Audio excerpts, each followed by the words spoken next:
नमस्कार, मेरा नाम सार्थक है। भैया आज बात करने वाला हूँ यूएस मार्केट्स के बारे में। जिन जिन लोगों ने यहाँ पर देखिए यूएस मार्केट्स के अंदर इन्वेस्ट कर रखा है, उनके दिल का एक ही हाल, अरे कितना रुलाएगा बे। देखिए इसलिए आज यहाँ पर मैं बात करने वाला हूँ यूएस मार्केट्स के बारे में। क्या कारण है कि यूएस मार्केट्स में इतना बड़ा डाउनफॉल देखा जा रहा है? क्या इसके पीछे कोई यहाँ पर बड़ी चीज होने वाली है? क्या ये कोई संकेत है कि हमें अपना सारा पैसा निकाल लेना चाहिए? क्या इसका असर पड़ सकता है यहाँ पर इंडियन मार्केट्स पे? क्या इंडियन मार्केट्स में भी एक बहुत बड़ी गिरावट आ सकती है? तो देखिए भैया सारी चीजों के बारे में आज मैं बात करने वाला हूँ। एक वीडियो के अंदर सारी क्वेरीज क्लियर कर दूंगा आपकी, इसलिए इस वीडियो को आखिर तक देखिएगा। अगर आप यहाँ पर शेयर मार्केट से रिलेटेड, फाइनेंस से रिलेटेड, वेल्थ क्रिएशन से रिलेटेड यहाँ पर चीजें जानना चाहते हैं, इस चैनल को सब्सक्राइब कर लीजिए और इस वीडियो को आखिर तक देखिएगा, सो दैट आपको यहाँ पर पता लग पाए कि क्या कारण है कि यूएस मार्केट्स के अंदर इतनी बड़ी गिरावट आ रही है। बट उससे पहले अगर अभी तक आपने अपना इंड मनी का अकाउंट नहीं खुलवाया है तो किस चीज का वेट कर रहे हैं? देखिए भैया डिस्क्रिप्शन में मैंने लिंक दे दिया है, क्लिक करिए, इजीली जाकर वहां पर आप इंड मनी का अकाउंट खुलवा सकते हैं, जहां से आप अपने यूएस शेयर्स भी बाय कर सकते हैं, यूएस मार्केट के अंदर पैसा लगा सकते हैं और साथ ही साथ अपना आप जितना भी फाइनेंशियल चीजें वो भी ट्रैक कर सकते हैं। चाहे आपकी म्यूचुअल फंड में इन्वेस्टमेंट हो गई, चाहे आपका हेल्थ इंश्योरेंस कितना ले रखा है, कितना आपको लेना चाहिए, तो वो उस टाइप के भी आपको यहाँ पर फीडबैक्स देता रहता है। तो आप अपना इंड मनी में अकाउंट खुलवा सकते हैं। ऑफ कोर्स यहाँ पर मैं जो इन्वेस्ट करता हूँ यूएस मार्केट्स के अंदर, मैं इंड मनी के द्वारा करता हूँ। अगर अभी तक आपने नहीं खुलवाया तो डिस्क्रिप्शन में मैंने लिंक दे दिया जैसे बताया। और अब बिना टाइम गवाए बात करेंगे यूएस मार्केट्स के अंदर क्या एक्चुअली में हो रहा है और क्या यहाँ पर आगे हो सकता है। तो देखिए सबसे पहले अगर मैं बात करूं कि यूएस मार्केट्स क्यों यहाँ पर गिर रही हैं, तो सबसे पहले उसका मेन कारण है कि यहाँ पर जो यहाँ पर फेड है यूएस के अंदर, वो यहाँ पर जो उसके इंटरेस्ट रेट हाइक करता जा रहा है। अब उसके कारण यहाँ पर जो मार्केट के अंदर है वो प्रेशर देखा जा रहा है। इंटरेस्ट रेट तो इंडिया में भी हाइक हो रहे हैं, तो यहाँ पर इंडिया की मार्केट तो यहाँ पर रिकवर कर रही है, बट यहाँ पर यूएस के अंदर देखेंगे तो पिछले एक डेढ़ हफ्ते से देखेंगे तो एकदम से यहाँ पर एक बड़ी गिरावट आई है और रोज यहाँ पर जो डाउ जोन्स है, जो नैस्डैक है, वो गिरता जा रहा है। अभी यहाँ पर कुछ दिन पहले एक इवेंट हुआ था जिसके अंदर जे पॉल ने अपनी एक स्पीच में बताया था कि अब यहाँ पर एक्चुअली वो फेड यहाँ पर इंटरेस्ट रेट तो बढ़ा ही है, पर लोग क्या सोच रहे थे कि यहाँ पर इतनी ज्यादा यहाँ पर फेड स्ट्रिक्ट नहीं होगी लोगों के साथ, क्योंकि देखिए फेड का क्या गोल है? फेड का गोल है लगभग यहाँ पर 2% के आसपास यहाँ पर जो इन्फ्लेशन रेट है वो लेके आ जाना।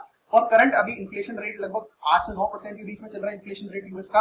सो यहाँ पर अभी फेड का जो लक्ष्य है वो यहाँ से बहुत दूर है। इसके कारण लोग घबरा गए कि फेड यहाँ पर कुछ भी करेगी। हो सकता है यहाँ पर उनके कारण कुछ कंपनियों को, कुछ लोगों को यहाँ पर दिक्कतें हो सकती है शॉर्ट टर्म के लिए, बट लॉन्ग टर्म के लिए यही सबसे बेस्ट है। इसलिए यहाँ पर वो कुछ भी करेगी, जितने कड़े से कड़े उनको स्टेप लेने पड़े वो उठाएगी, सो दैट यहाँ पर वो जल्द से जल्द जो इन्फ्लेशन है वो कंट्रोल में ला सके। अब देखिए पहले लोग सोच रहे थे यहाँ पर जो जे पॉल है वो थम जाएंगे, फेड यहाँ पर थम जाएगी, बट फेड यहाँ पर थम नहीं रही है। इसके कारण क्या है कि जो लोग हैं वो चिंता में आ गए हैं। अभी तो क्या है ना 50 बेसिस पॉइंट के, 75 बेसिस पॉइंट के कर रहे हैं, बट अगर यहाँ पर ज्यादा इतनी इन्फ्लेशन नहीं कंट्रोल में आ रही इससे भी, तो वो क्या करेंगे, वो 1% के आसपास के यहाँ पर इंटरेस्ट रेट हाइक करेंगे। तो इस तरीके से वो यहाँ पर बढ़ाते जाएंगे जब तक यहाँ पर इन्फ्लेशन कंट्रोल में नहीं आएगी। अब यही चिंता यहाँ पर लोगों को है कि अगर इतनी एकदम से यहाँ पर इंटरेस्ट रेट हाइक होंगे तो यहाँ पर ऑफकोर्स होता क्या है, इससे यहाँ पर समझिए बात कि जैसे जैसे इंटरेस्ट रेट हाइक होते हैं तो वैसे वैसे यहाँ पर स्टॉक मार्केट गिरने लगती है। उसका कारण क्या है? क्योंकि यहाँ पर जो बॉन्ड के अंदर जो रिटर्न मिल रहा होता है वो यहाँ पर बढ़ जाता है और इसके कारण ही लोग स्टॉक मार्केट में से पैसा निकालते हैं, बॉन्ड के अंदर डाल देते हैं। अब बॉन्ड के अंदर पैसा जाएगा तो बॉन्ड यहाँ पर बॉन्ड के अंदर लोगों को ज्यादा पैसा हो जाता है और स्टॉक मार्केट के अंदर से पैसा निकल जाता है, इसलिए स्टॉक मार्केट गिर जाती है। तो यही चीज यहाँ पर हो रही है सिंपल सी भाषा में, आशा करता हूँ आप समझ गए होंगे। इसलिए यहाँ पर अब लोग पैनिक हो रहे हैं और इसलिए यहाँ पर मार्केट गिर रही है। टोटल यही कारण है मार्केट गिरने का और यही चीज अगर देखा जाए। अब इसके अंदर डाउ जोन्स की बात करूं तो डाउ जोन्स यहाँ पर लगभग एक डेढ़ हफ्ते के अंदर देखेंगे तो यहाँ पर 9% के आसपास यहाँ पर गिर चुका है। एक रिकवरी दिखाई थी जून के बाद, वहां से लगभग 9% गिर चुका है। सेम चीज यहाँ पर नेस्डैक के अंदर बोलूं, नेस्डैक यहाँ पर लगभग 12% यहाँ पर अभी एक डेढ़ हफ्ते में गिर गया है। और अगर आप उसके यहाँ पर पीक से बात करें तो 28% के आसपास नेस्डैक गिरा हुआ है। स्टिल डाउ जोन्स जो है वो भी एक अच्छा खासा गिरा हुआ है अगर उसकी पीक से बात करें तो। अब देखिए जब इतनी ज्यादा मार्केट के अंदर गिरावट आती है, अब इस गिरावट का असर हमारा बिटकॉइन या क्रिप्टो करेंसी पे भी दिख रहा है। बिटकॉइन भी जो है वो हमारे यहाँ पर $20,000 के आसपास घूम रहा है और यहाँ पर हो सकता है कि हमें बिटकॉइन के अंदर भी अच्छा खासा यहाँ से भी डाउनफॉल देखने को मिल जाए। तो अगर आप क्रिप्टो करेंसी में इन्वेस्ट करते हैं तो इस पे भी अपनी नजर बनाए रखिएगा।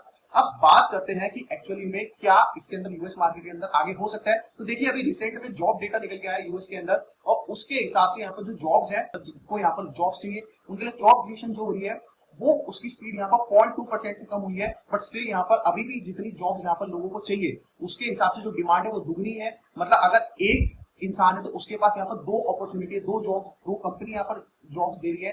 तो अभी भी यहाँ पर जो जॉब की डिमांड है वो यहाँ पर बढ़ती जा रही है। अब देखिए यही कारण है कि यहाँ पर फेड और ज्यादा चिंता में आ गई है कि क्योंकि जब तक यहाँ पर ये जॉब्स कंट्रोल में नहीं आएंगी, जब तक यहाँ पर ज्यादा से ज्यादा लोग अनएम्प्लॉयड नहीं होंगे, क्योंकि देखिए एट द एंड जब इन्फ्लेशन को कंट्रोल में लेकर आना होता है तो उसके यहाँ पर यही सारे फैक्टर्स होते हैं कि अनएम्प्लॉयमेंट रेट आपको बढ़ जाता है, लोग यहाँ पर स्पेंड कम करते हैं, बट यहाँ पर सब कुछ विपरीत हो रहा है। लोग इतनी महंगाई होने के बाद भी स्टिल यहाँ पर स्पेंड कर रहे हैं। जॉब डेटा की बात करूं तो जॉब डेटा में जैसे अभी मैंने बोला कि जॉब क्रिएशन जो है वो यहाँ पर ज्यादा है जितने लोगों को जॉब चाहिए उनसे, तो इसलिए यहाँ पर फेड के लिए ये सारी चीजें चिंताजनक है और यही कारण है कि यहाँ पर एक फिर से मार्केट के अंदर फॉल देखा गया जब यहाँ पर ये जॉब डेटा रिसेंटली निकल गया। आई थिंक यहाँ पर ये थर्सडे या फ्राइडे को जॉब डेटा निकल के आया था। अब समझिए कि क्या ये हमारी इंडिया मार्केट को कितना ज्यादा इफेक्ट कर सकता है, कितना इसका इफेक्ट आ सकता है हमारी इंडियन स्टॉक मार्केट के ऊपर।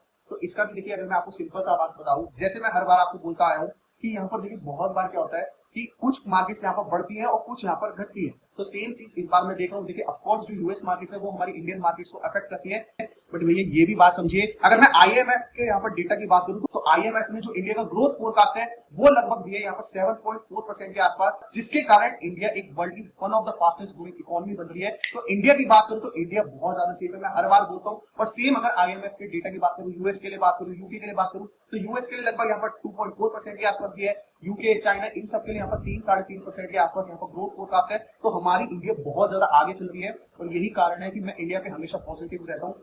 यही चीज के कारण मैं यहाँ पर सोच रहा हूँ कि हमारी जो इंडियन स्टॉक मार्केट है इसके अंदर हम इतनी ज्यादा गिरावट नहीं देखेंगे और यहाँ से हम यहाँ पर स्टेबल, एटलीस्ट स्टेबल यहाँ पर हम पोजीशन देख पाएंगे इंडियन मार्केट्स के अंदर, अगर हम यहाँ पर ज्यादा बढ़त भी नहीं देखते।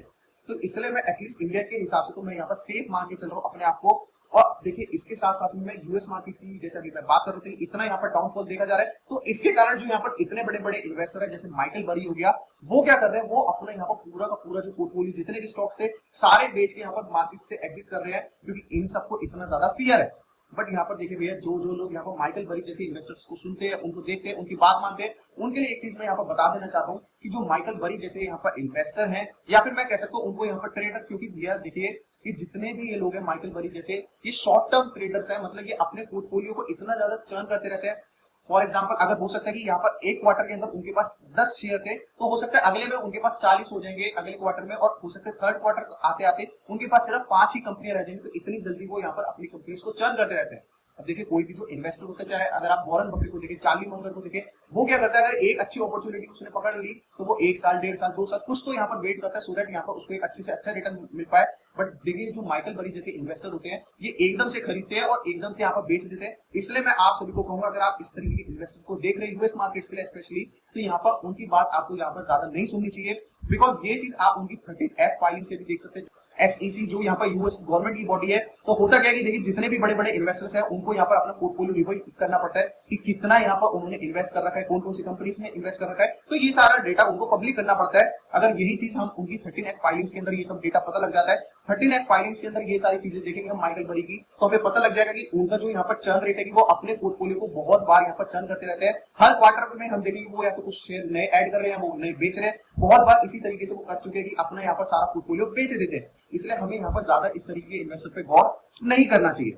अब आखिरी में हमारी बात आती है कि क्या ये हमारे लिए ग्रेट अपॉर्चुनिटी है या हमें यहाँ पर डर के रहना चाहिए क्योंकि इतना सब बेकार हो रहा है। देखिए मेरी बात है, मैं ये सोचता हूँ कि इसके अंदर जब जब यहाँ पर बड़ी बड़ी प्रॉब्लम आई है तब तब यहाँ पर एक ग्रेट अपॉर्चुनिटी आई है।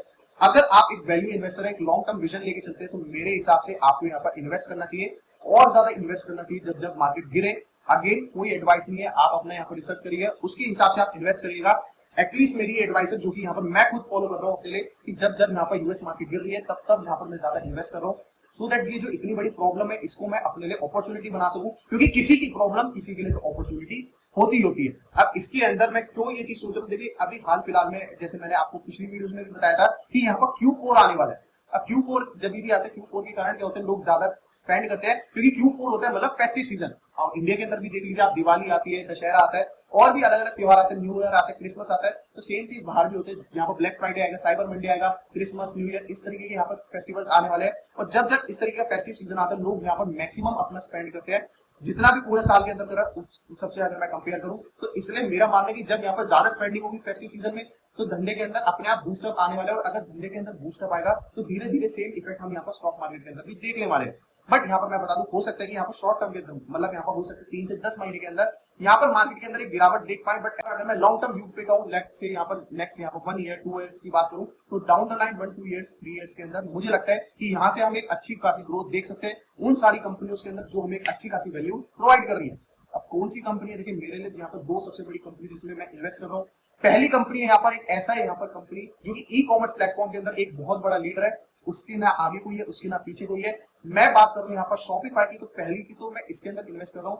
दूसरी कंपनी जिसके अंदर मैं अभी इन्वेस्ट कर रहा हूँ वो है हमारा क्रिप्टो एक्सचेंज का यहाँ पर one of the top leader. US और यूरोप की बात करूं क्लाइंट बेस के हिसाब से ये नंबर 1 लीडर है।